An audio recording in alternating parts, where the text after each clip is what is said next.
Descubrí que mi esposo estaba cavando mi propia tumba en el fondo de nuestro terreno, y lo hacía cada madrugada durante semanas mientras yo dormía a su lado sin sospechar nada. Mi nombre es Rosa.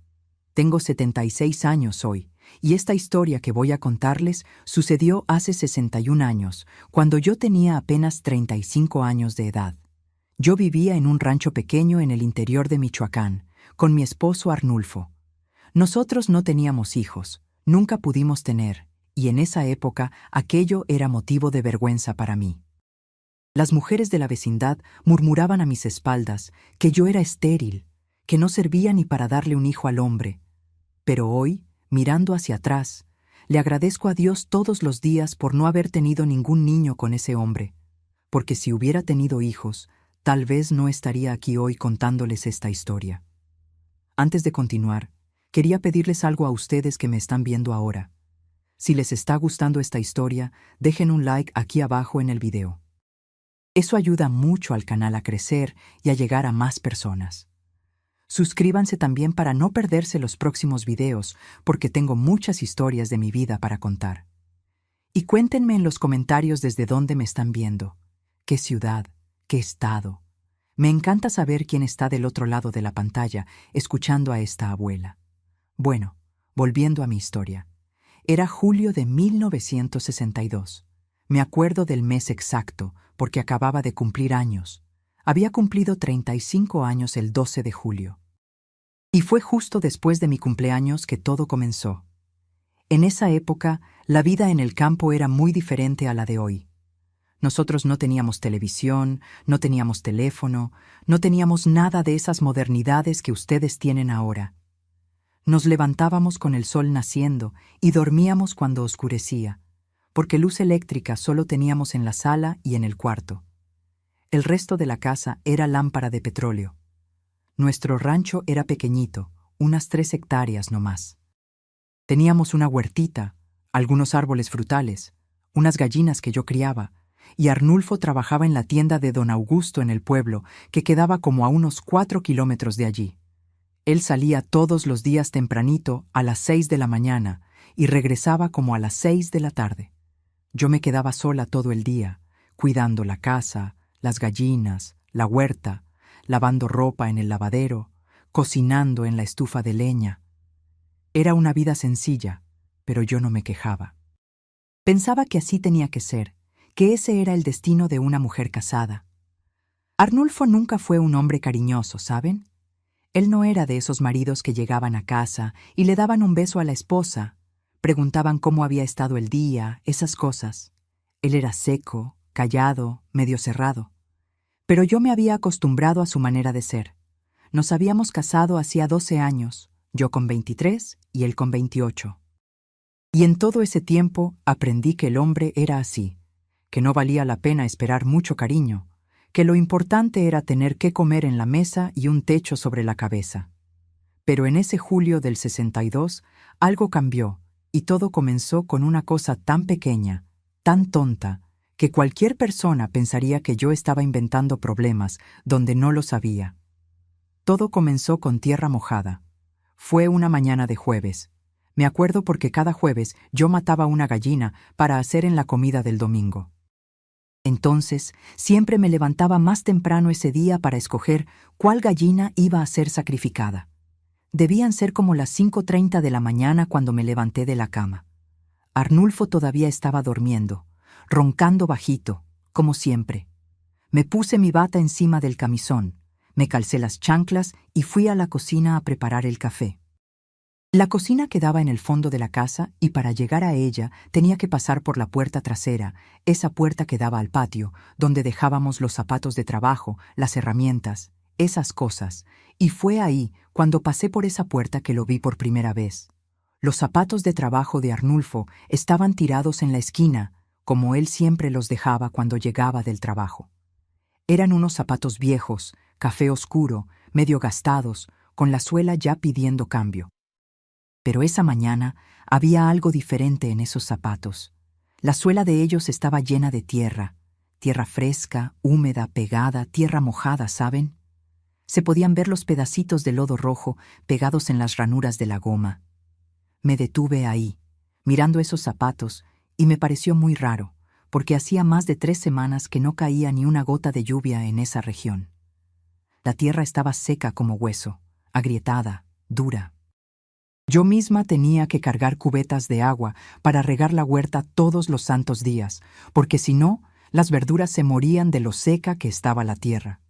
Y ahí estaban los zapatos de mi marido, sucios de tierra mojada, fresca, como si hubiera pisado un charco. Pero no dije nada. ¿Saben cómo es? La mujer casada en esa época no podía andar haciéndole muchas preguntas al marido, porque si no, él pensaba que una estaba desconfiando de él, que estaba siendo problemática. Entonces, solo limpié sus zapatos con un trapo viejo, quité toda esa tierra y fui a hacer el café. Cuando Arnulfo se levantó y vino a la cocina, le serví su café con leche, el pan con mantequilla que yo misma hacía. Y tomamos el café en silencio, como siempre. Él nunca fue de conversar por la mañana. Terminaba de comer, agarraba la lonchera que yo preparaba para su almuerzo, se ponía los zapatos y se iba al trabajo, sin hablar casi nada, solo un «hasta luego» seco antes de salir. Ese día pasó normal. Hice todas mis obligaciones. Cuidé las gallinas, regué la huerta, lavé la ropa en el lavadero, la tendí, barrí la casa, hice la comida. Cuando dieron las 6 de la tarde, Arnulfo llegó del trabajo, como siempre, cansado, sudado, con esa cara seria de quien había tenido un día difícil. Cenó, se bañó y se fue a dormir temprano, porque tenía que levantarse al otro día muy temprano de nuevo. Pero a la mañana siguiente, cuando me levanté y pasé por la puerta trasera, lo vi otra vez. Sus zapatos estaban sucios de tierra mojada. Otra vez, tierra fresca, húmeda, pegada en la suela, como si hubiera caminado en tierra blanda durante la noche. Esta vez me quedé más tiempo parada ahí, mirando esos zapatos. Me quedé pensando, tratando de entender cómo la tierra estaba mojada si no había llovido. ¿De dónde había salido esa tierra? ¿Será que había salido de noche y yo no me había dado cuenta? ¿Pero para qué? ¿A dónde habría ido en medio de la madrugada? Me agaché y agarré uno de los zapatos en la mano. Pasé el dedo por la suela. La tierra estaba fresca, se podía sentir la humedad. Y no era solo tierra. Había unos pedacitos de hoja seca pegados también, como si hubiera caminado en el monte, en un lugar con vegetación. Fue ahí que empecé a fijarme en otras cosas. Las uñas de él. Cuando regresó de la tienda esa tarde, sus uñas estaban sucias, sucias de tierra oscura, negra, casi debajo de las uñas, y sus manos también estaban medio ásperas, como si hubiera agarrado algo pesado, madera o fierro, tal vez. Esa noche no pude dormir bien. Me quedé ahí acostada, con los ojos cerrados, pero con la cabeza encendida, y fue ahí que me di cuenta. Como a las 3 de la madrugada, sentí cuando Arnulfo se levantó de la cama. Se levantó muy despacito, con cuidado, como quien no quiere despertar a la otra persona. Lo escuché vistiéndose en la oscuridad. Escuché cuando salió del cuarto descalzo cargando los zapatos en la mano. Mi corazón empezó a latir más rápido. Seguí acostada, fingiendo que estaba dormida, pero prestando atención a cada ruidito. Escuché cuando se calzó los zapatos allá en la cocina. Escuché cuando la puerta trasera chirrió bajito y después silencio. Un silencio que me dejó con un frío en el estómago. Me quedé ahí inmóvil, contando los minutos en la cabeza. ¿Cuánto tiempo iba a estar afuera? ¿A dónde había ido? ¿Qué estaba haciendo en medio de la madrugada? Pasó 1 hora, pasó otra media hora. Ya casi me estaba levantando de la cama para ir a ver qué estaba pasando cuando lo escuché. La puerta trasera chirriando de nuevo, sus pasos en la cocina, el ruido de él quitándose los zapatos. Regresó al cuarto, caminando despacio, todavía con ese cuidado de quien no quiere hacer ruido. Se acostó en la cama bien suavecito y se quedó quieto. Sentí el olor entonces, un olor a tierra húmeda, a monte, a sudor y un olor débil a petróleo, ese olor de la lámpara que usábamos para alumbrar. Había llevado la lámpara, había ido a algún lugar que necesitaba luz. A la mañana siguiente, No dije nada. Me levanté, fui a la cocina y ahí estaban los zapatos otra vez, sucios de tierra mojada, mucho más sucios que los días anteriores. Había tierra pegada por todos lados, no solo en la suela, en los lados del zapato, en la parte de arriba, como si hubiera pisado hondo en tierra blanda, como si hubiera estado en un lugar con mucha tierra removida. Y fue ese día que me di cuenta de otra cosa. La pala. La pala que usábamos para sembrar las verduras en la huerta. Esa pala con mango de madera que siempre estaba recargada en la pared, allá atrás, había desaparecido. Busqué toda la mañana y no la encontré. ¿Dónde estaba esa pala? Cuando Arnulfo regresó del trabajo esa tarde, traté de preguntar de manera casual, sin parecer que estaba desconfiando de nada. Arnulfo, ¿viste la pala que estaba allá atrás? La necesito para trabajar en la huerta, pero no la encuentro. Me miró con esos ojos oscuros suyos y vi algo en esa mirada que me hizo temblar por dentro. No fue enojo, no fue irritación, fue una frialdad que nunca había visto antes en él. Deja esa pala tranquila, Rosa. Yo la estoy usando para una cosa. ¿Para qué? ¿Puedo saber? No es de tu incumbencia. La mujer no necesita saber todo lo que hace el marido. Y me dio la espalda y se fue al cuarto, terminando la conversación de esa manera seca suya. Pero esa respuesta, esa manera suya, eso se quedó martillando en mi cabeza. Él estaba usando la pala para algo. ¿Qué cosa? ¿Y por qué no me podía contar? Los días fueron pasando y aquello se repetía cada santa mañana. Tierra mojada en los zapatos siempre. Y él seguía saliendo de madrugada, cada madrugada, a las 3 en punto, como un reloj. Yo fingía que estaba dormida, pero ahora me quedaba despierta esperando, prestando atención. Él se levantaba, se vestía, agarraba algo en la cocina y salía. Regresaba siempre como 2 horas después, cansado, oliendo a tierra y sudor. Y lo peor de todo es que él estaba cambiando conmigo, poniéndose cada vez más frío, más distante. Antes al menos conversaba algo en la cena, preguntaba si había pasado algo durante el día, esas cosas de rutina. Pero ahora apenas me miraba, cenaba en silencio, se bañaba y se iba a dormir. Y cuando yo trataba de platicar, me respondía con monosílabos, con esa cara seria que dejaba claro que no quería conversar. Fue una tarde de sábado.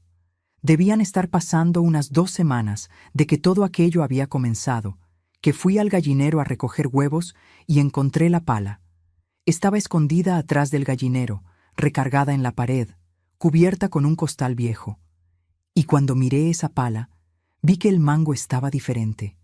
El mango era nuevo. Había cambiado el mango de la pala. ¿Por qué? El mango viejo estaba bueno, no estaba roto. ¿Por qué lo cambió? Agarré la pala en la mano y la examiné. El mango nuevo era de madera buena, madera fuerte, más gruesa que el mango viejo, y la hoja de la pala estaba limpia. Pero yo veía las marcas de uso, esas marcas de cuando uno cava tierra dura. ¿Saben? La pala estaba siendo usada mucho para cavar algo. Estaba ahí parada, sosteniendo esa pala y tratando de entender qué estaba pasando cuando escuché su voz detrás de mí. ¿No te mandé que dejaras esa pala tranquila? Me volteé asustada. Arnulfo estaba ahí en la puerta del gallinero, mirándome con una cara que me dio miedo. Un miedo que nunca había sentido de él antes. Solo la estaba buscando para trabajar en la huerta, tartamudeé. Tú no vas a trabajar nada con esa pala. Esa pala es mía. Déjala donde está y no la toques más. Agarró la pala de mi mano con un gesto brusco y volvió a cubrirla con el costal. Después me miró con esos ojos fríos y habló muy bajito, muy despacio, de una manera que me erizó toda. Y no andes metiche con mis cosas, Rosa. La mujer que es muy metiche termina descubriendo lo que no debe. Aquello fue una amenaza. Sentí que fue una amenaza. Y en ese momento, parada ahí en el gallinero con mi marido mirándome de esa manera, sentí miedo. Miedo de verdad. Miedo de él. Después de ese día en el gallinero, empecé a andar pisando huevos dentro de mi propia casa. Tenía miedo de hacer cualquier cosa que enojara a Arnulfo. Miedo de preguntar cualquier cosa, miedo hasta de mirarlo de manera equivocada. Y aquello me fue consumiendo por dentro, porque pasé a vivir con un nudo en la garganta, con esa sensación fea de que algo muy malo estaba pasando, pero yo no sabía qué. Sus salidas de madrugada continuaron. Todas las noches, 3 de la mañana, se levantaba y salía. Y yo seguía fingiendo que dormía, pero en realidad me quedaba ahí acostada, tensa, contando los minutos hasta que regresara. Eran siempre 2 horas, a veces un poco más, a veces un poco menos, pero en promedio 2 horas se quedaba afuera. Y cuando regresaba, ese olor a tierra húmeda, a monte, a sudor, venía junto con él. Empecé a tener insomnio. Pasaba todo el día cansada, arrastrándome, porque de noche no podía dormir de verdad. Me quedaba en ese estado de alerta, esperando que se levantara, esperando que la puerta chirriara, esperando que regresara. Y durante el día lo miraba, tratando de entender quién era ese hombre con quien me había casado hacía 12 años. ¿De verdad lo conocía? Porque el hombre que estaba compartiendo la cama conmigo ahora parecía un extraño. Fue una tarde de domingo que Socorro apareció en mi casa. Socorro era mi vecina y mi amiga desde niña. Habíamos crecido juntas en esa región. Ella vivía con su marido y sus 3 hijos en un rancho que quedaba como a unos 500 metros del nuestro. Nos visitábamos siempre, tomábamos café en la casa una de la otra, conversábamos sobre las cosas de la vida. Ella era la única amiga de verdad que yo tenía. Ese domingo, Arnulfo se había ido al pueblo a jugar billar en la cantina de don José. Entonces yo estaba sola en casa cuando Socorro llegó. Trajo un pastel de elote que había hecho y vino a tomar café conmigo. Nos sentamos en el corredor y ella se me quedó mirando de manera rara mientras comíamos el pastel. «Rosa, ¿estás bien?», preguntó de repente, con esa voz preocupada suya. «Sí estoy». «¿Por qué la pregunta?». Traté de disimular, pero mi voz salió temblorosa. «Es que te veo con una cara pésima, hija. Ojeras hundidas, delgada. Parece que no estás durmiendo bien. ¿Está pasando algo?». Me quedé callada, sin saber qué decir. Tenía ganas de desahogarme, de contarle todo, pero al mismo tiempo tenía miedo. Miedo de hablar y parecer loca. Miedo de que Arnulfo descubriera que estaba comentando de él con la vecina. Miedo de todo. Pero Socorro era lista. Se dio cuenta de mi duda y se acercó más a mí. Agarró mi mano y habló bajito. «Rosa, necesito contarte algo, y no te puedes enojar conmigo. ¿Está bien? Te lo estoy diciendo porque me preocupo por ti». Mi corazón se disparó. ¿Qué me iba a decir? «Dime, Socorro».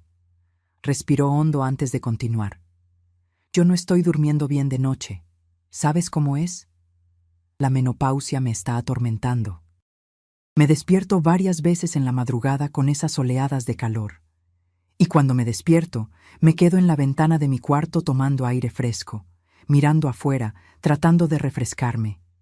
Y es desde mi ventana que veo el patio de ustedes». Se detuvo, miró a los lados para asegurarse de que no hubiera nadie cerca y continuó. «Rosa, ya hace unas 3 semanas, tal vez un mes, que veo a Arnulfo saliendo de madrugada todos los santos días.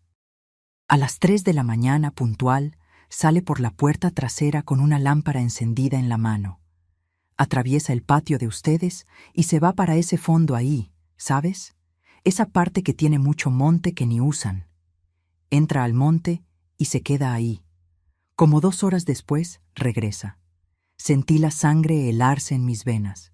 Entonces no era impresión mía. Él sí estaba saliendo. Y Socorro lo estaba viendo. Otra persona lo estaba viendo. «¿Y estás segura de que es él?», pregunté todavía queriendo creer que tal vez fuera un error. «Estoy segura, Rosa. Desde mi ventana veo bien la luz de su lámpara. Y ayer vi algo que me dejó aún más preocupada. Estaba cargando algo pesado. Parecía una cubeta. Y llevaba también esa pala de ustedes. Rosa, ¿qué está haciendo tu marido en el monte de madrugada con pala y cubeta?». No supe qué responder. Me quedé ahí sosteniendo la taza de café con las manos temblando. sintiendo las lágrimas quemando en mis ojos, pero aguantándome para no llorar. No sé, Socorro. Te juro por Dios que no sé. Él no me cuenta nada. Y cuando pregunto, se enoja. Dice que no es de mi incumbencia. Socorro apretó mi mano con fuerza. Rosa, tienes que tener cuidado. Un hombre que esconde cosas de la esposa, que sale de madrugada sin explicación, eso no es normal. ¿Tú crees que puede ser otra mujer? ¿Puede estar encontrándose con alguien ahí en el monte? Yo había pensado en eso. Había pensado en la posibilidad de que fuera infidelidad, pero no tenía sentido. Si fuera a encontrarse con una mujer, saldría de casa limpio, arreglado, oloroso.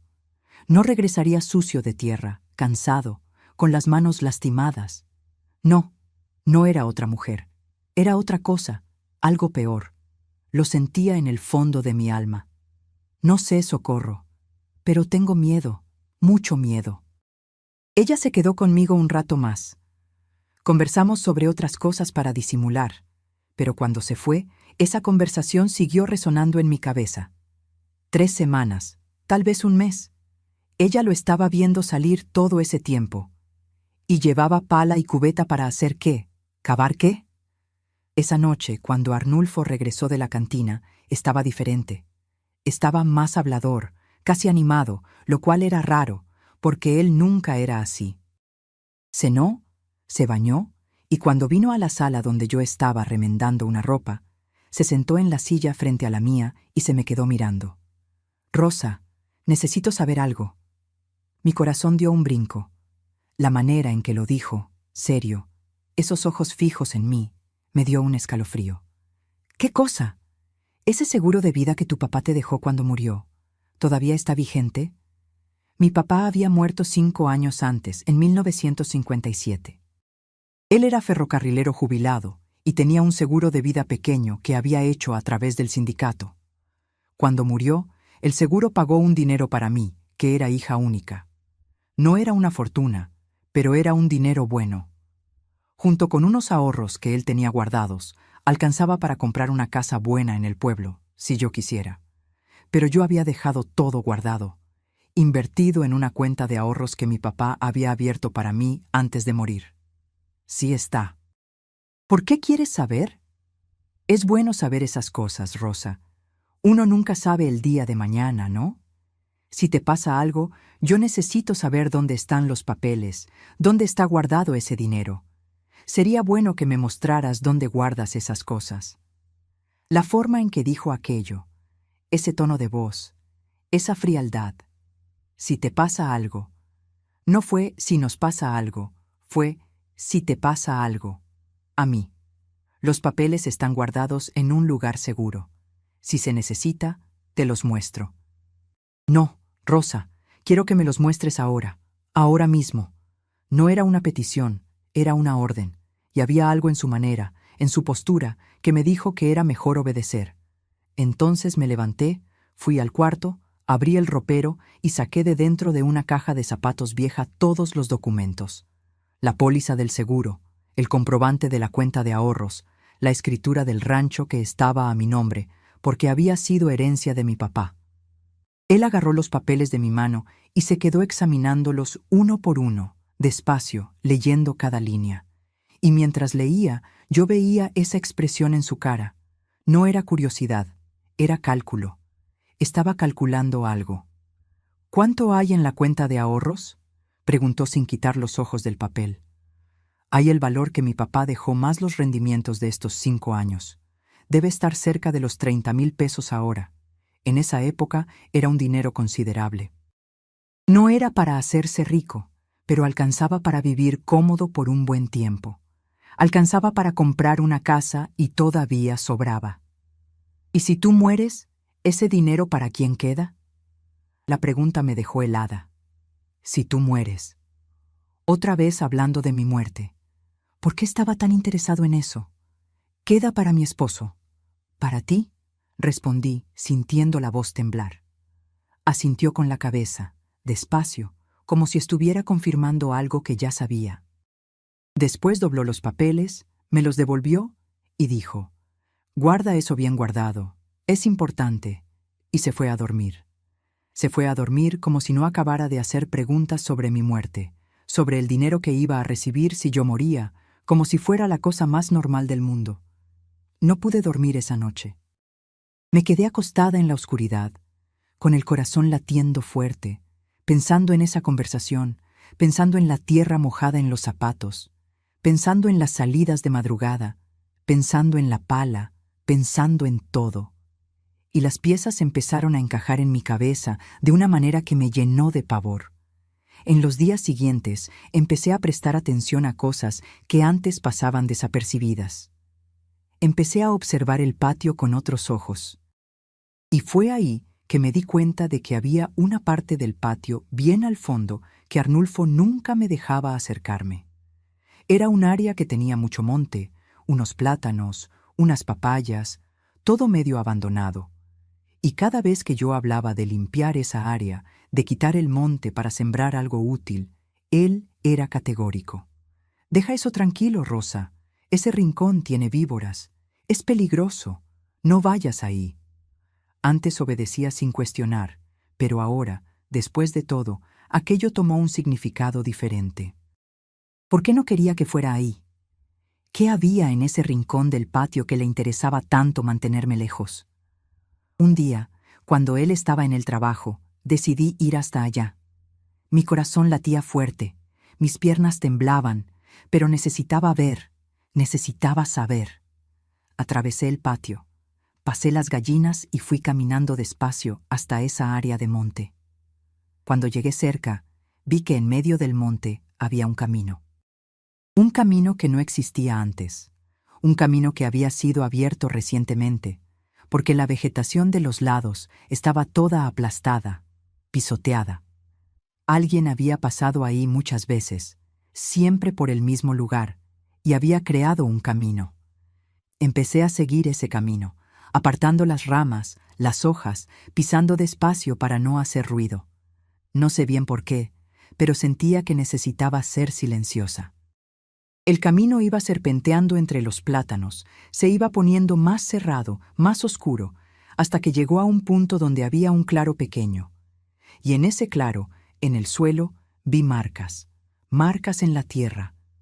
La tierra estaba removida, diferente del resto. Estaba más suelta, más oscura, como si alguien hubiera cavado ahí. Pero no había hoyo, no había nada, solo la tierra removida. ¿Será que estaba sembrando algo ahí? ¿Pero qué? ¿Y por qué escondido? ¿Por qué no me podía decir? Me quedé ahí parada, mirando esa tierra removida, tratando de entender cuando escuché un ruido detrás de mí. Me volteé asustada y me topé con Arnulfo.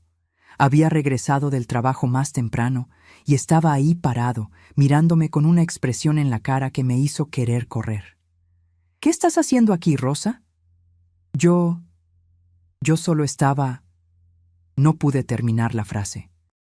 Se acercó a mí despacio, con pasos pesados, los ojos fijos en los míos.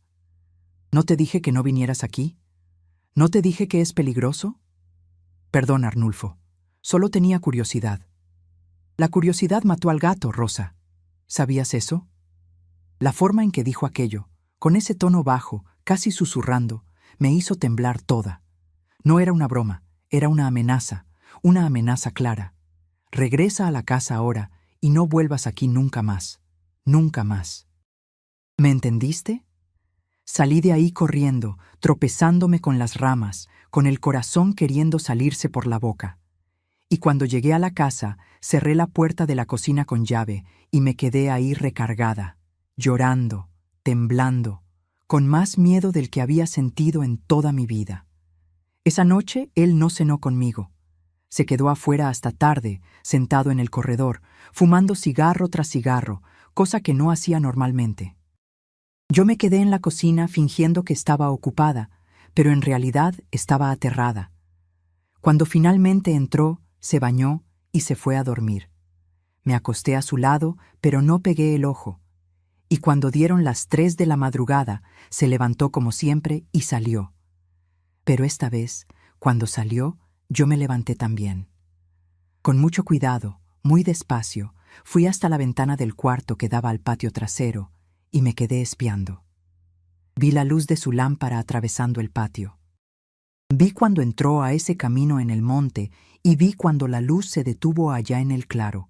Se quedó ahí 2 horas. ¿Haciendo qué? ¿Cavando? ¿Enterrando algo? ¿Qué? Los días fueron pasando y la situación se fue poniendo cada vez más insoportable. Él apenas me hablaba. Cuando llegaba del trabajo, cenaba en silencio, se bañaba y se iba a dormir. Y cada madrugada salía, cada madrugada, como un reloj. Y yo me quedaba ahí acostada en la oscuridad, aterrada, imaginando lo peor. Hubo un día que estaba lavando ropa en el lavadero y encontré su camisa toda sucia de tierra. No era solo un poco de tierra.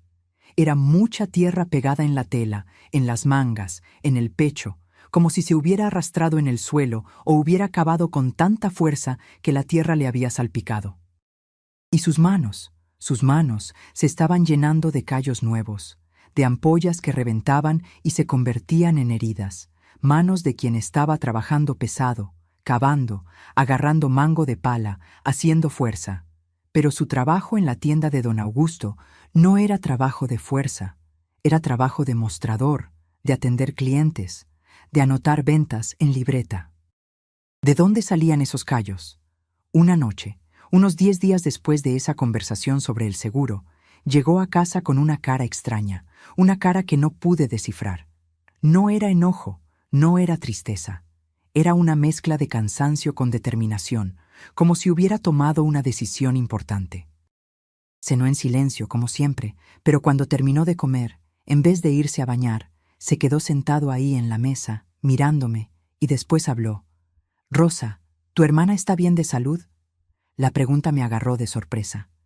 Él nunca preguntaba por mi hermana Guadalupe, que vivía en Guanajuato con su marido y sus 2 hijos. «Sí está. Al menos de la última vez que mandó carta estaba». «Hace tiempo que no la visitas, ¿no?» «Hace unos 6 meses». «¿No crees que deberías ir a pasar unos días con ella?» «Las hermanas necesitan verse de vez en cuando». Aquello fue tan raro. Él nunca se había preocupado por mis visitas a Guadalupe. De hecho, siempre se quejaba cuando yo hablaba de viajar. Decía que yo tenía obligaciones en casa, que no podía andar saliendo. Y ahora, de la nada, me estaba sugiriendo que fuera. «¿Quieres que vaya a visitar a Guadalupe?» «Sí, creo que sería bueno.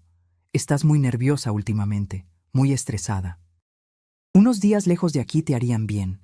Había algo detrás de aquello, algún motivo que no estaba diciendo. ¿Por qué quería mandarme lejos? ¿Por qué quería que saliera de casa?» Y fue ahí que todo encajó en mi cabeza. Fue ahí que entendí. Él quería que me fuera. Quería la casa vacía. Estaba planeando algo y necesitaba que yo no estuviera ahí. Y la manera en que lo dijo, la manera en que me miró, aquello me llenó de un terror que no puedo explicar. En ese momento, en ese instante, tuve certeza absoluta de una cosa. Mi vida estaba en peligro. Yo no sabía exactamente qué estaba planeando Arnulfo. No entendía todavía todos los detalles, pero sabía que estaba tramando algo contra mí y que si me iba de esa casa, si iba a visitar a mi hermana, como me estaba sugiriendo, algo terrible iba a pasar. Fue ahí, sentada en esa mesa, con mi marido mirándome con esos ojos fríos, que tomé la decisión más importante de mi vida. No iba a esperar a descubrir qué estaba planeando. Iba a descubrirlo antes. Iba a fingir que me iba, pero me iba a quedar cerca, escondida, observando, e iba a ver con mis propios ojos qué estaba haciendo en ese monte cada madrugada. Porque si no hacía eso, si no descubría la verdad, estaba segura de que no iba a sobrevivir. Esa noche no dormí.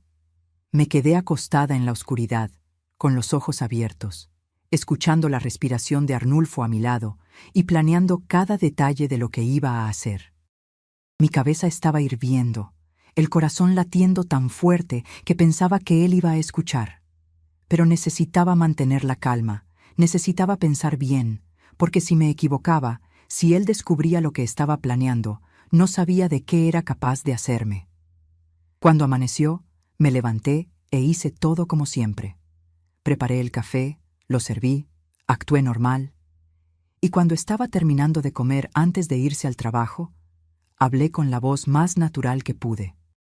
Arnulfo, pensé en lo que dijiste ayer sobre ir a visitar a Guadalupe. Creo que tienes razón. Hace mucho que no veo a mi hermana. Voy a mandarle una carta hoy, avisando que voy la semana que viene. Vi sus ojos brillar. Fue rápido, solo un segundo, pero vi una satisfacción, un alivio, como si fuera exactamente lo que quería escuchar.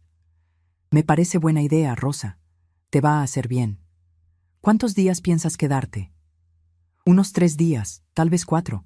Depende de cómo esté Guadalupe, si necesita ayuda. Sin problema. Yo me las arreglo aquí solo esos días. Y se fue al trabajo con un paso más ligero, casi animado. Aquello confirmó todo lo que estaba pensando. Él quería que me fuera. Estaba esperando que me fuera. Y eso solo podía significar una cosa. Estaba planeando hacer algo mientras yo estuviera fuera, algo que no podía hacer conmigo cerca. En cuanto salió, cerré todas las puertas con llave, cerré todas las ventanas y fui corriendo a casa de Socorro. Toqué su puerta desesperada, y cuando abrió y vio mi cara, ni siquiera tuvo que preguntar nada. Me jaló para adentro y cerró la puerta. ¿Qué pasó, Rosa? ¿Estás blanca como el papel? Me senté en la mesa de su cocina y le conté todo.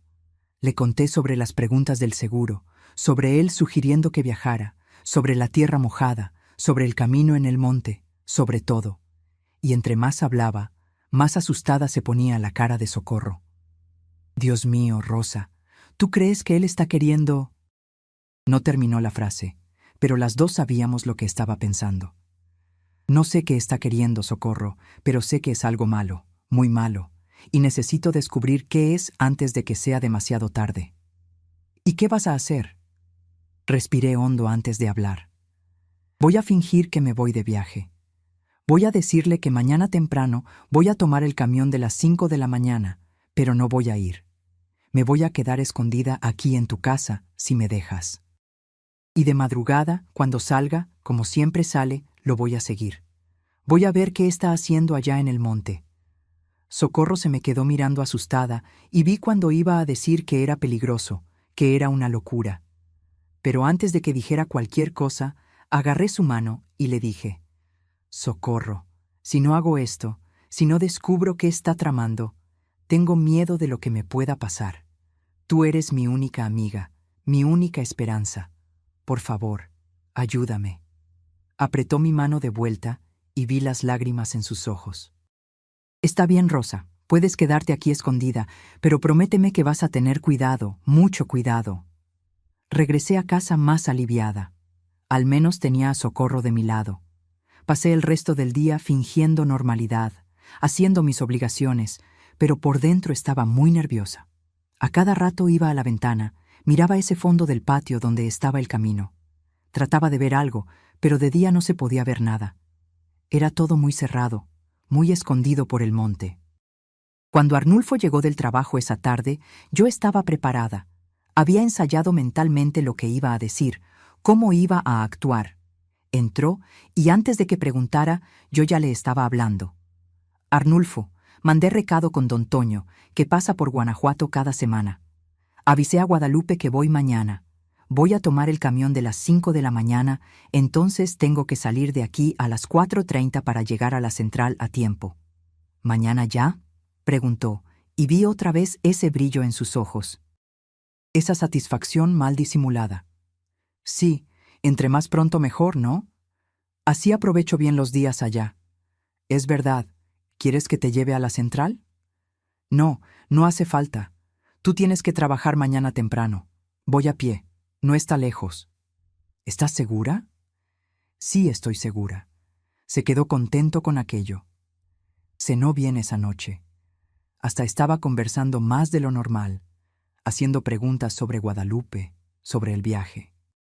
Y yo respondía todo con naturalidad, fingiendo que estaba animada con el viaje, cuando por dentro mi estómago estaba revuelto de nervios. Después de la cena, fui al cuarto y empecé a arreglar una maleta pequeña con algunas ropas. Dejé la maleta ahí bien visible, recargada en la pared, para que viera que sí me estaba preparando para viajar. Y cuando me acosté esa noche, me obligué a quedarme quieta, a respirar despacio, a fingir que estaba durmiendo tranquila, como una persona que iba a viajar al otro día. Pero no dormí. ¿Cómo iba a dormir? Me quedé ahí en la oscuridad, tensa, esperando. Y cuando dieron las 3 de la madrugada, lo sentí levantarse, pero esta vez fue diferente. No se levantó con ese cuidado de siempre. Se levantó más rápido, más decidido. Prendió la lámpara de petróleo en el cuarto mismo. Se vistió sin preocuparse por hacer silencio. Y cuando iba saliendo, se detuvo en la puerta, me miró acostada ahí y se me quedó mirando por un tiempo que me pareció una eternidad. Yo estaba con los ojos cerrados, fingiendo que dormía, pero sentía el peso de esa mirada sobre mí. Y hubo un momento en que pensé que había descubierto, que sabía que estaba despierta, que estaba fingiendo. Pero después de unos segundos que parecieron horas, salió. Esperé a que saliera de la casa. Esperé unos minutos más para estar segura de que se había ido de verdad. Y entonces me levanté, agarré la maleta que estaba arreglada, me puse un vestido oscuro, me amarré un rebozo en la cabeza y salí por la puerta de enfrente muy despacio, muy despacio.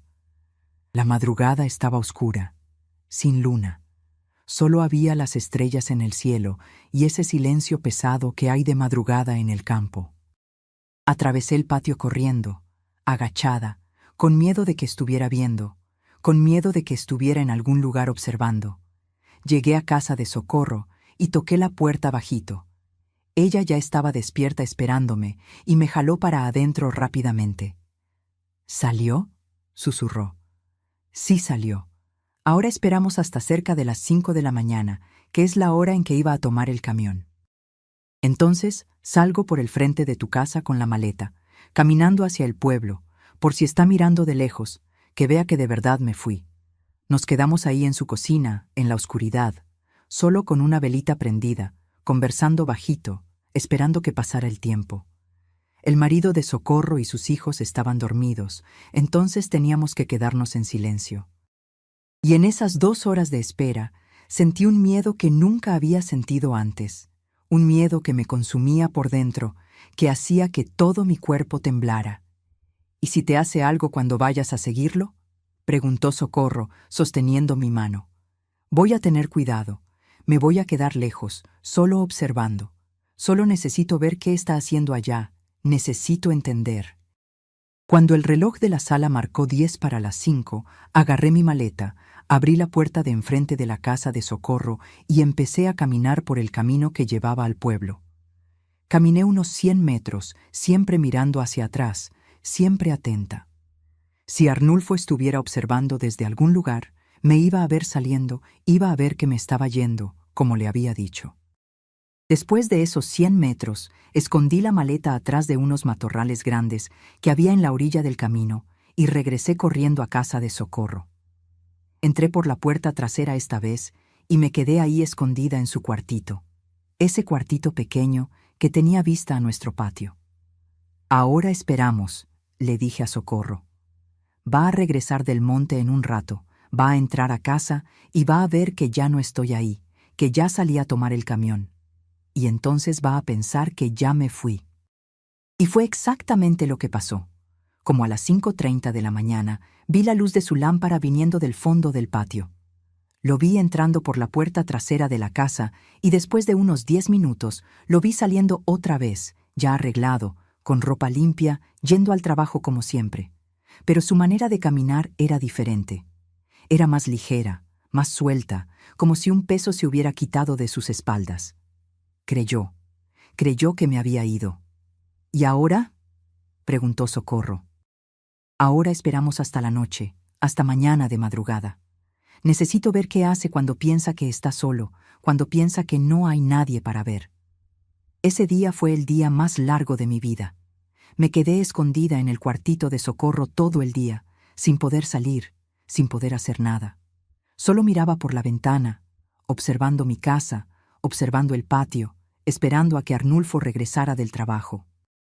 Socorro me llevaba comida, agua, se quedaba conversando conmigo bajito para que no me volviera loca de nervios. Cuando dieron las 6 de la tarde y vi a Arnulfo llegando del trabajo, mi corazón se disparó. Lo vi entrando a casa, prendiendo las luces. Lo vi yendo y viniendo por los cuartos. Parecía estar buscando algo o verificando que de verdad no hubiera nadie ahí. Después de un rato, lo vi saliendo por la puerta trasera y esta vez llevaba unas cosas con él. Llevaba la pala, una cubeta grande y algo más que no pude identificar de lejos.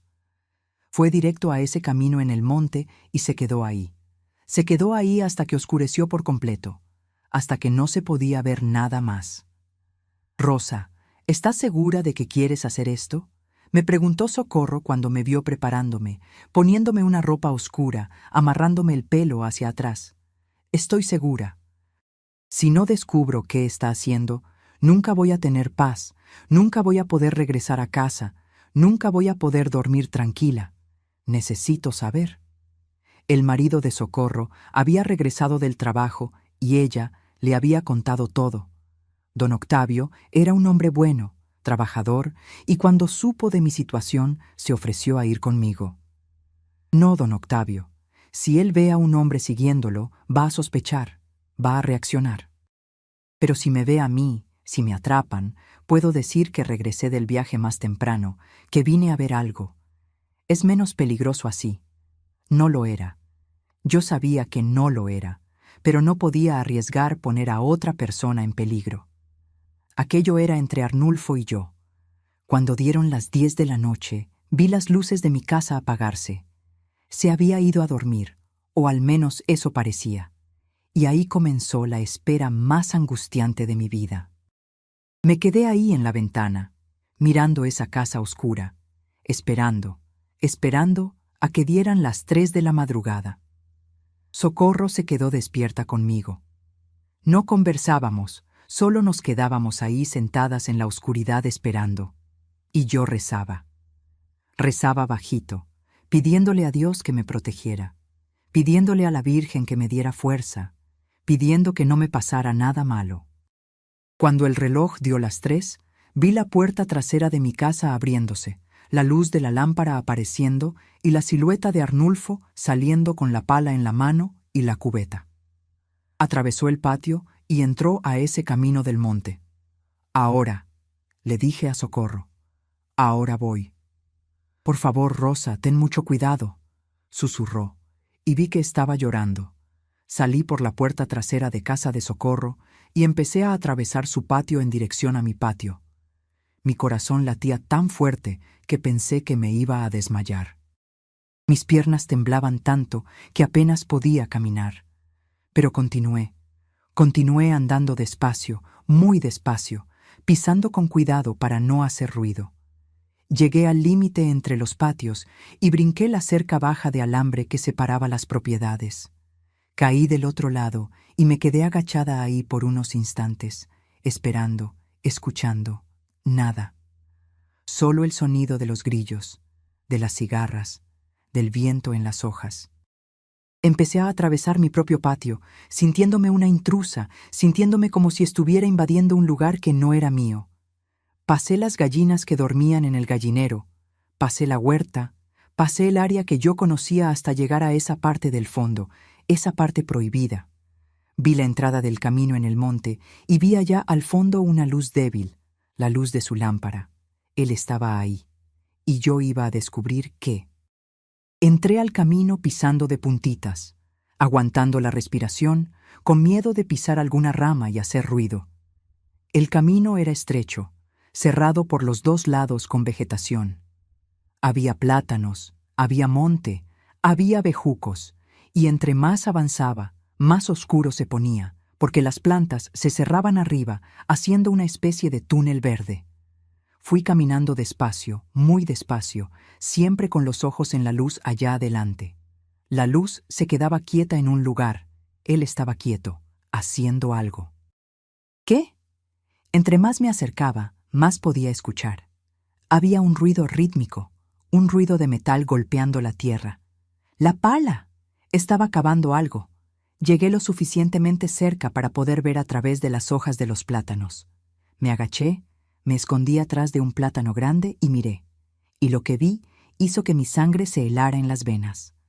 Ahí, en el suelo de ese claro pequeño, había un hoyo grande, muy grande, y Arnulfo estaba dentro de ese hoyo. Estaba dentro.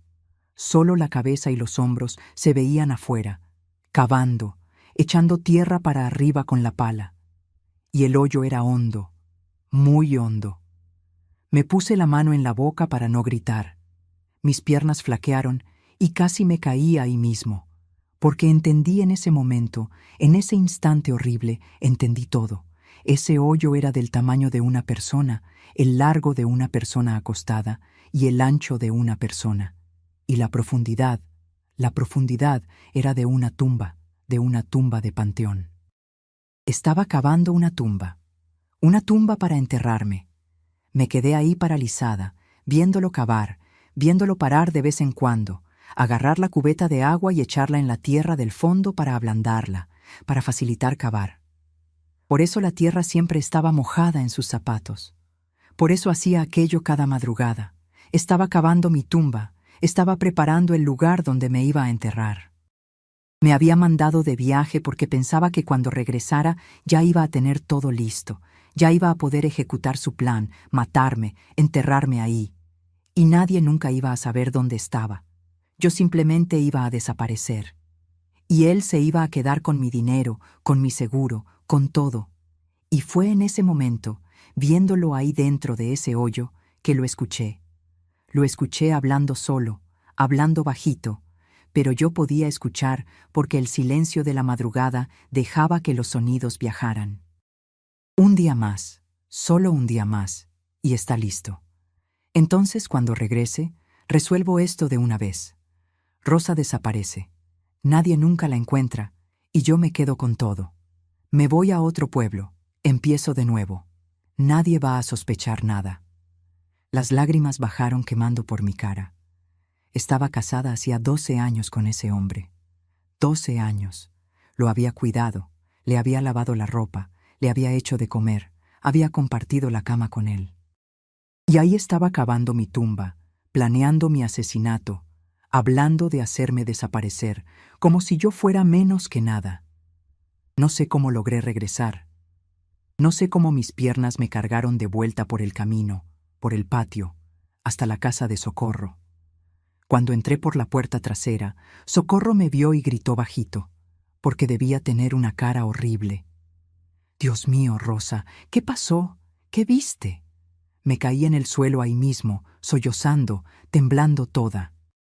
Y cuando pude hablar, cuando pude contar lo que había visto, Socorro se puso blanca, blanca como el papel. «Tenemos que hacer algo ahora. Tenemos que llamar a alguien. Tenemos que...» «El padre Honorato», dije entre sollozos. «Tenemos que ir con el padre Honorato. Él es la única persona a quien la gente respeta, que nos van a creer. Tenemos que ir ahora, Socorro, antes de que amanezca, antes de que sea demasiado tarde». Y fue lo que hicimos. En medio de esa madrugada, Socorro y yo salimos por el camino oscuro, corriendo, tropezándonos, desesperadas, hasta la casa del padre Honorato, que quedaba al lado de la iglesia en el pueblo. Y cuando tocamos su puerta, cuando abrió y vio a 2 mujeres desesperadas en su puerta de madrugada, supo que era grave, muy grave. Cuando el padre Honorato abrió la puerta y nos vio ahí, 2 mujeres en medio de la madrugada, con cara de desesperación, las ropas todas sucias de tierra, los ojos hinchados de tanto llorar, ni siquiera tuvo que preguntar si era grave. Lo sabía, lo veía en nuestras caras que era una cuestión de vida o muerte. «Entren, entren rápido», dijo, mirando a los lados para ver si había alguien en la calle viéndonos. «¿Qué está pasando?» Entramos a la casa parroquial y cerró la puerta con cuidado. Me llevó hasta una silla porque yo apenas podía quedarme de pie. Mis piernas se habían vuelto gelatina, todo mi cuerpo temblaba y sentía que iba a vomitar en cualquier momento de lo nerviosa que estaba. Socorro se quedó a mi lado, sosteniendo mi mano, y fue ella quien empezó a contar. «Padre Honorato, la vida de Rosa está en peligro. Su marido está planeando matarla. Vi la cara del padre ponerse seria. Esa seriedad de quien sabe que no es exageración, que no es pelea de pareja común. ¿Cómo así, hija? Cuéntame bien. Desde el principio. Y le conté. Le conté todo.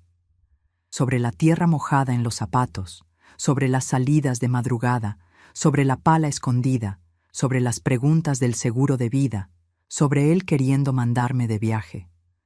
Le conté sobre el camino en el monte, sobre el área prohibida, y le conté sobre lo que había visto esa madrugada, la tumba, él cavando, hablando solo sobre hacerme desaparecer. Entre más hablaba, más pálido se ponía el padre. Era un hombre ya de edad, debía tener unos 60 años en esa época, y había visto muchas cosas malas en su vida, mucha miseria humana, pero yo veía en su cara que aquello lo había impactado hasta a él.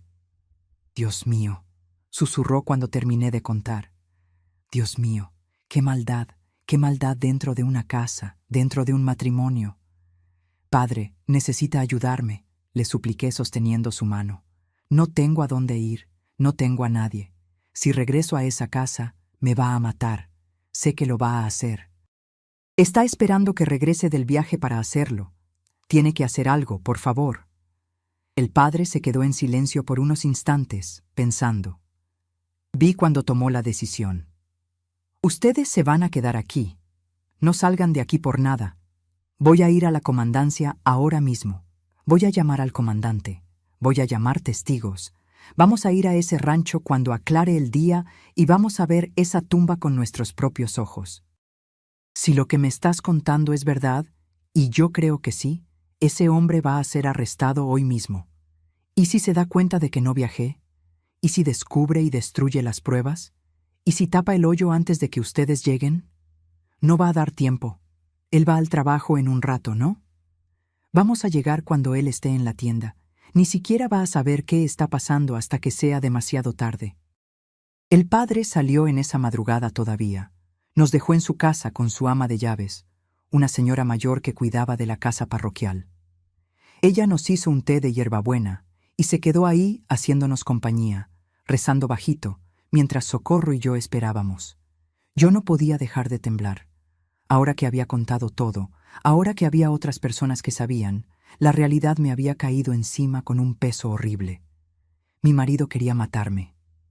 El hombre con quien me había casado, el hombre que había jurado amarme y protegerme frente a Dios y a todo el mundo, había pasado semanas cavando una tumba para enterrarme viva, o muerta, probablemente muerta.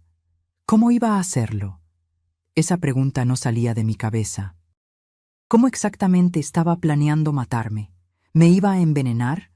¿Me iba a golpear hasta matarme? ¿Me iba a estrangular mientras dormía? ¿Y después me iba a arrastrar hasta esa tumba? ¿Me iba a echar ahí dentro? ¿Me iba a cubrir con tierra y yo iba a desaparecer para siempre? Nadie iba a saber dónde estaba. Nadie iba a buscar bien, porque él iba a inventar que me había escapado, que me había ido, que lo había abandonado. Rosa, toma más té, dijo Socorro, llenando mi taza otra vez. Necesitas calmarte. Ahora todo va a estar bien.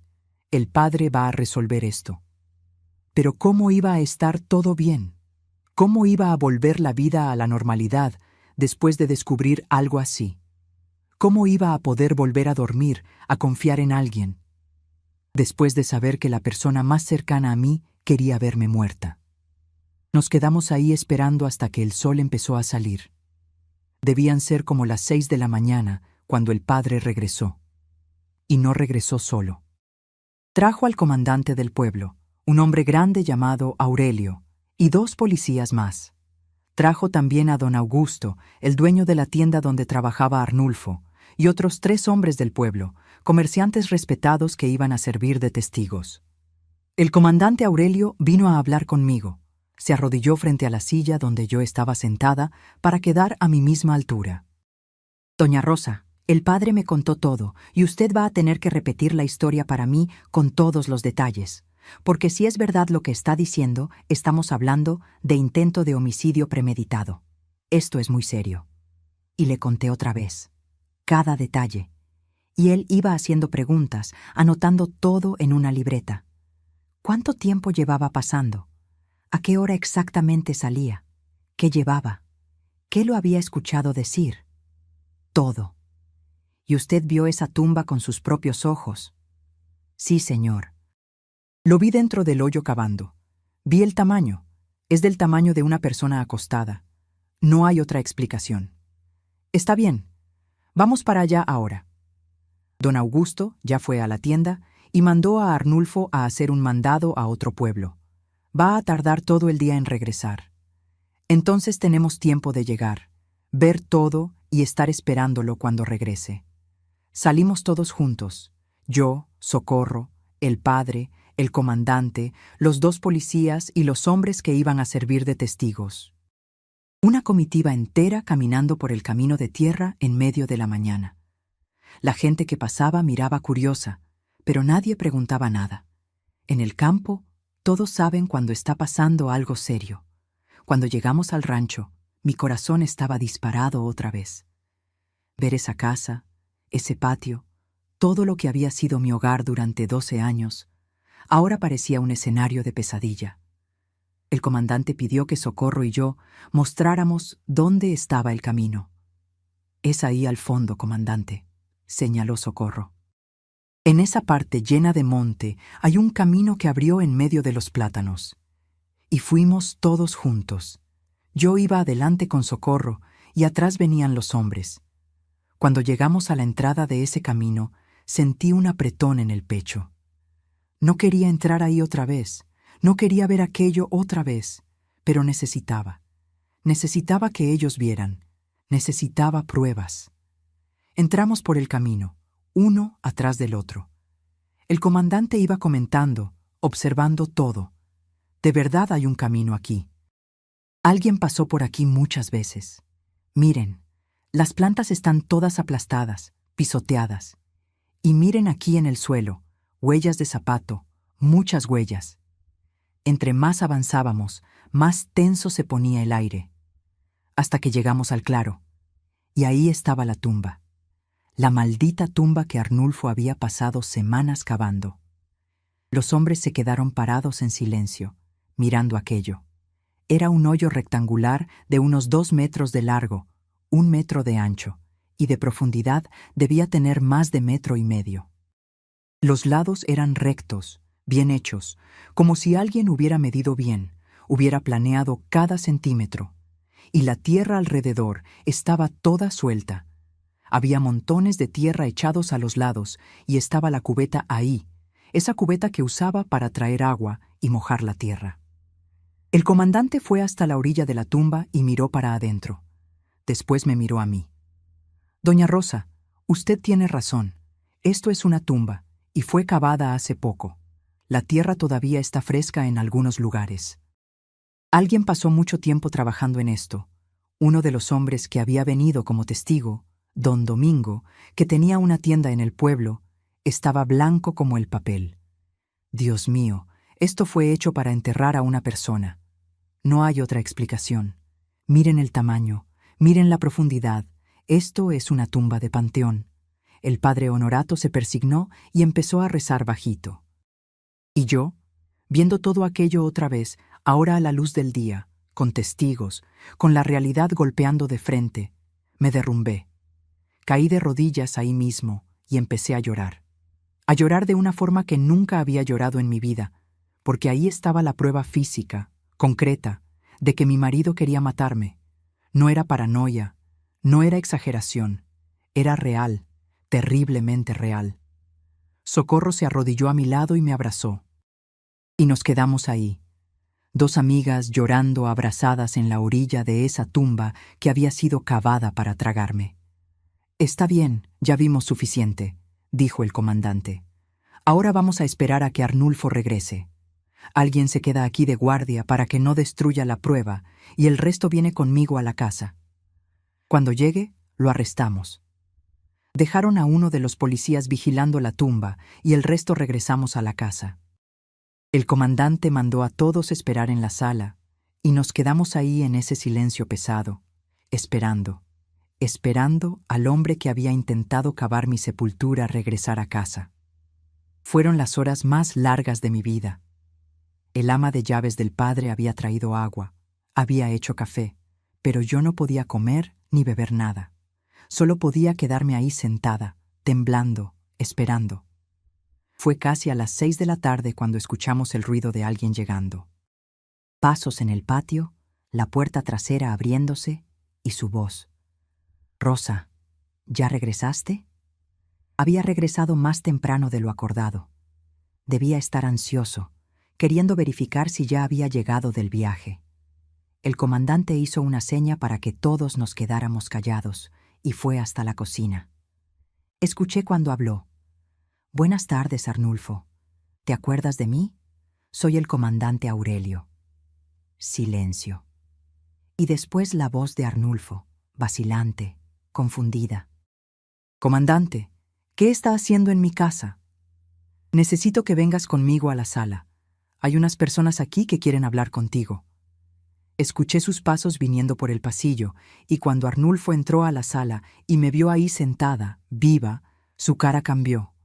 Se puso blanco, los ojos se le abrieron y vi en ese momento exacto cuando entendió, cuando se dio cuenta de que yo no había viajado, que había descubierto todo, que estaba todo perdido para él. «Rosa, tú no viajaste», no pude responder. Solo pude mirarlo, a ese hombre que pensaba que conocía y no reconocer nada. Nada de esa cara me era familiar de verdad. El comandante se posicionó entre nosotros. «Arnulfo, encontramos algo interesante en el fondo de tu patio. ¿Quieres explicarme qué es aquello?» Vi el color desaparecer completamente de su cara. Vi cuando trató de pensar en alguna excusa, alguna mentira. Yo no sé de qué está hablando. ¿No sabes? Entonces ven conmigo, vamos para allá. Y me explicas ese hoyo enorme que está cavado en medio del monte. Ese hoyo del tamaño de una persona. Arnulfo empezó a sudar, gotas de sudor bajando por su frente, por sus sienes. Las manos le temblaban. «Yo puedo explicar. Eso era para...» «¿Para qué, Arnulfo? Para enterrar a tu esposa».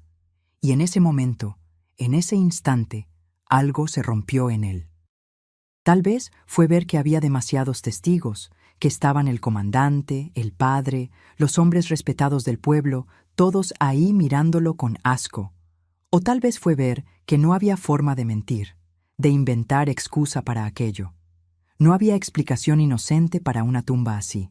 Se derrumbó, literalmente se derrumbó, cayendo de rodillas en el suelo ahí en la sala, y empezó a llorar.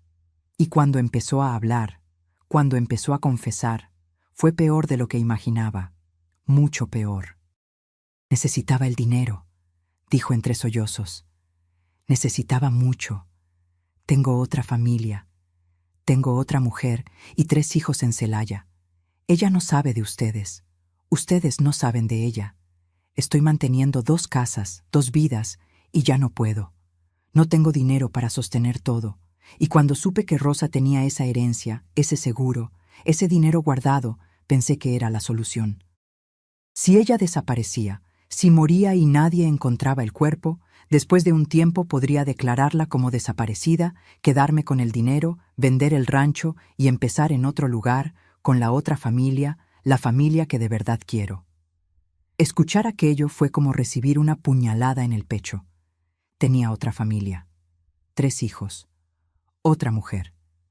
Todo lo que yo no había podido darle, esa otra mujer se lo había dado. Y por eso yo tenía que morir. Tenía que desaparecer para que él pudiera vivir la vida que de verdad quería. «¿Y cómo ibas a hacerlo?», preguntó el comandante con voz dura. «¿Cómo exactamente ibas a matar a tu esposa?». Arnulfo se quedó callado, pero el comandante insistió. «Habla. Ya confesaste todo, ahora di el resto». «Yo iba a ponerle veneno en la comida, veneno para ratas. Cuando regresara del viaje, iba a hacer una cena especial. Iba a decir que la había extrañado, le iba a poner el veneno en la comida. Ella iba a comer, se iba a sentir mal durante la noche y se iba a morir. Entonces iba a esperar la madrugada, iba a cargar el cuerpo hasta la tumba, la iba a enterrar, La iba a cubrir bien con tierra e iba a sembrar unas cosas encima para disimular. Por la mañana me iba a levantar, fingiendo que había desaparecido.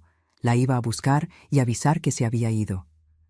Nadie iba a encontrar el cuerpo nunca. Y después de un tiempo, me iba. E iba a decir que no aguantaba estar en un lugar que me recordaba a ella. El silencio que cayó en la sala después de esa confesión fue sepulcral. Todos los hombres ahí estaban mirando a Arnulfo con una mezcla de asco y horror. Y yo estaba sentada, escuchando al hombre que había compartido mi cama durante 12 años, describir con detalles cómo iba a asesinarme y enterrarme como a un perro muerto en el fondo del patio. ¿Y el veneno? ¿Ya compraste el veneno?, preguntó el comandante. Arnulfo asintió llorando. Está escondido en el gallinero, dentro de una lata vieja de pintura. El comandante mandó a uno de los policías a buscarlo y cuando regresó con la lata, la abrió y ahí dentro estaba un paquete de veneno para ratas, arsénico, suficiente para matar a varias personas. ¿Ibas a usar todo esto en su comida? Sí. Quería asegurarme de que funcionara, de que fuera rápido. Rápido. Quería que mi muerte fuera rápida. Qué bondad la suya, ¿no? Qué consideración. El comandante Aurelio se volteó hacia los policías. Arresten a este hombre. Intento de homicidio premeditado. Y cuando investiguemos bien, apuesto a que vamos a encontrar más cosas. Bigamia, falsedad ideológica, quién sabe qué más. Los policías le pusieron las esposas a Arnulfo y él ni siquiera resistió. Solo siguió llorando, la cabeza baja, derrotado. Y cuando lo estaban llevando afuera, se detuvo frente a mí. Rosa, perdóname. Por favor, perdóname. Lo miré, a ese hombre que yo había amado, o pensado que amaba, a ese hombre al que había servido, cuidado, respetado. Y no sentí nada, ni rabia, ni odio, ni tristeza. Sentí nada, solo un vacío enorme. No tengo nada que perdonarte, Arnulfo, porque tú ya estás muerto para mí. Moriste el día que agarraste esa pala y empezaste a cavar mi tumba. Y se lo llevaron arrestado, esposado, destruido.